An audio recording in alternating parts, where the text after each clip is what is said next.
Natural ആയിട്ടുള്ള ഒരു Baat powder എങ്ങനെ ഉണ്ടാക്കാൻ നമുക്ക് നോക്കാം കേട്ടോ. നമ്മുടെ ഈ ഒരു കർക്കിടക മാസത്തിൽ ശരീരത്തിനൊന്ന് ശുചിയാക്കി വെക്കുന്നതിനും ഈവൻ നമ്മുടെ ശരീരത്തിന്റെ നിറത്തിനെ കുറച്ചൊന്ന് എൻഹാൻസ് ചെയ്യാനും മുഖത്തും ശരീരത്തിലും കഴുത്തിന്റെ ഭാഗത്തൊക്കെ കറുത്ത പാടുകളൊക്കെ ഉണ്ടെങ്കിൽ അതിനൊക്കെ നന്നായിട്ട് കുറയ്ക്കാനും ഈവൻ നമുക്ക് എന്തെങ്കിലും ത്വക്ക് രോഗങ്ങളൊക്കെ ഉണ്ടെങ്കിൽ അതിനൊക്കെ കുറയ്ക്കാനായിട്ട് വളരെയധികം സഹായിക്കുന്ന ഒരു കാര്യം കൂടിയാണ്. എന്തൊക്കെ ഇൻഗ്രീഡിയൻസ് വേണം നമുക്ക് നോക്കാം. ആദ്യമായിട്ട് നമുക്ക് വേണ്ടത് ഇവിടെ ഞവരയുടെ പൊടിയാണ് കേട്ടോ.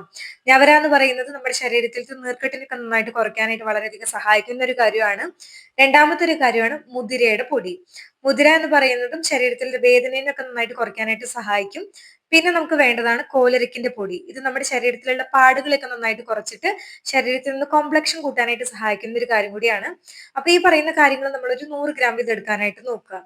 ഇനി നമുക്ക് വേണ്ടതാണ് ഇരട്ടി മധുരത്തിന്റെ പൊടി, അതുപോലെ തന്നെ മഞ്ചിഷ്ടയുടെ പൊടി, ബീട്രൂട്ടിന്റെ പൊടി. ഈ പറയുന്ന കാര്യങ്ങൾ നിങ്ങളൊരു ഒരു 50 ഗ്രാം ഇത് നിങ്ങൾ എടുക്കാനായിട്ട് ശ്രദ്ധിക്കുക. ഇത് നമ്മുടെ ശരീരത്തിൽ സ്കിന്നിനൊന്ന് കുറച്ചുകൂടി ഒന്ന് കോംപ്ലക്ഷൻ കൊടുത്തിട്ട് എൻഹാൻസ് ചെയ്യാനായിട്ടും സഹായിക്കും.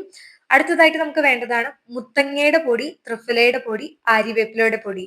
ആര്യവേപ്പില എന്ന് പറയുമ്പോൾ നമ്മുടെ ശരീരത്തിൽ എന്തെങ്കിലും ഫംഗൽ പോലെയുള്ള കാര്യങ്ങളൊക്കെ ഉണ്ടെങ്കിൽ, സ്കിൻ അലർജി പോലെയുള്ള പ്രശ്നങ്ങളൊക്കെ ഉണ്ടെങ്കിൽ അതിനൊക്കെ നന്നായിട്ട് കുറയ്ക്കാൻ സഹായിക്കുന്ന ഒരു കാര്യം കൂടിയാണ്. അപ്പൊ ഇത്രയും കാര്യങ്ങൾ നിങ്ങൾ എടുക്കാനായിട്ട് ശ്രദ്ധിക്കുക.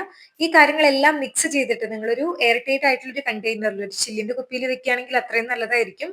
അത് നിങ്ങൾ എടുക്കാനായിട്ട് നോക്കുക. കുളിക്കാൻ പോകുന്നതിന് മുന്നേ ഇപ്പൊ നിങ്ങളുടെ സ്കിൻ ടോണിനനുസരിച്ച് ഇപ്പൊ നിങ്ങൾക്ക് നല്ലൊരു ഡ്രൈ സ്കിൻ ഒക്കെ ആണെങ്കിൽ നിങ്ങൾക്ക് തൈര് വേണമെങ്കിൽ ഉപയോഗിക്കാം. അല്ലെങ്കിൽ നിങ്ങൾക്ക് പാലോ റോസ് വാട്ടറോ അല്ലെങ്കിൽ നോർമൽ ആയിട്ടുള്ള പച്ചവെള്ളത്തിൽ മിക്സ് ചെയ്തിട്ട് ഒരു പേസ്റ്റ് പോലെ ആക്കി കുളിക്കുന്ന സമയത്ത് അപ്ലൈ ചെയ്ത് കുളിക്കാനായിട്ട് നോക്കുക. ഡെയിലി അപ്ലൈ ചെയ്യാൻ പറ്റുകയാണെങ്കിൽ അത്രയും നല്ലത്. ഇല്ല എന്നുണ്ടെങ്കിൽ ആഴ്ചയിൽ 2 വട്ടെങ്കിലും അപ്ലൈ ചെയ്ത് കുടിക്കുന്നതിലൂടെ വളരെ നല്ലൊരു കാര്യമാണ്. തീർച്ചയായിട്ടും ട്രൈ ചെയ്യാനായിട്ട് ശ്രദ്ധിക്കുക. Stay healthy.